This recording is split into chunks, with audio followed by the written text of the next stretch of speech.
Você sabia que já houve outras pandemias antes da Covid-19?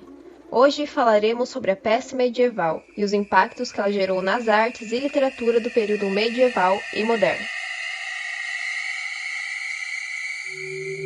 A peste é uma doença causada por uma bactéria e é transmitida por artrópodes como as pulgas, presentes em mamíferos. Embora os ratos sejam os mais lembrados, porquinhos da Índia e cães selvagens também são hospedeiros importantes para o reaparecimento da bactéria durante o medievo. A peste medieval, de acordo com estudiosos, foi transmitida a partir da atual região chinesa próxima ao Planalto tibetano, ou da região da Mongólia, por volta dos séculos XII e XIII. Possivelmente transportada por viagens dos mongóis, a difusão da peste para a Europa deu-se através das rotas de comércio, batalhas e conflitos entre populações e também por vias marítimas. A peste bubônica foi a mais difundida durante o século XIV, e a maior onda de peste na Europa deu-se entre 1348 e 1353, sendo seguida de surtos menores durante os séculos seguintes. É importante lembrar que a peste já era uma realidade desde antes do chamado período medieval, e até hoje ela não foi erradicada. Ao chegar na Europa, a Grande Peste encontrou populações já fragilizadas por crises de fome e guerras anteriores. A religiosidade cristã foi muito afetada pela doença. Boatos de castigo divino e de culpa de judeus corriam pelas ruas. Os médicos medievais tinham pouca certeza do que fazer para conter a doença, e apenas com o tempo que os doutores elaboraram estratégias de prevenção eficientes.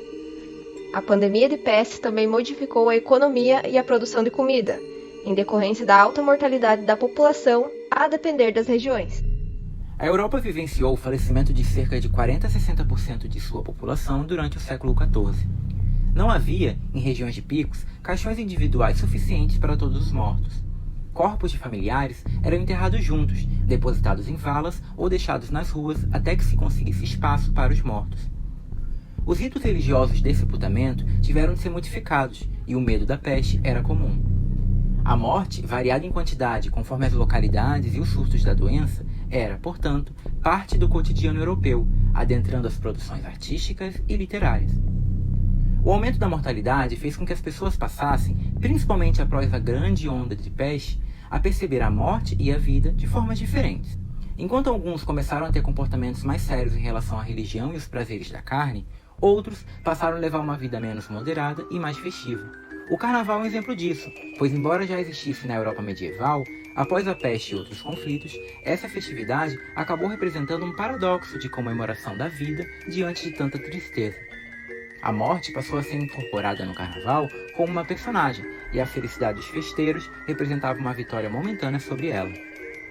Embora a arte e a cultura macabra já existissem antes, foi depois da peste que a morte definitivamente adentrou diferentes espaços das artes humanas como um verdadeiro personagem. Por isso, a dança da morte do século XIV trata-se de uma expressão literária e iconográfica que representava a morte como um sujeito universal e infalível, que persegue a todos igualmente, sem distinção social, econômica, de sexo ou idade. Poemas, gravuras e telas medievais e até modernas representaram essa dança conjunta como um desfile, misturando vivos entre mortos em uma fila.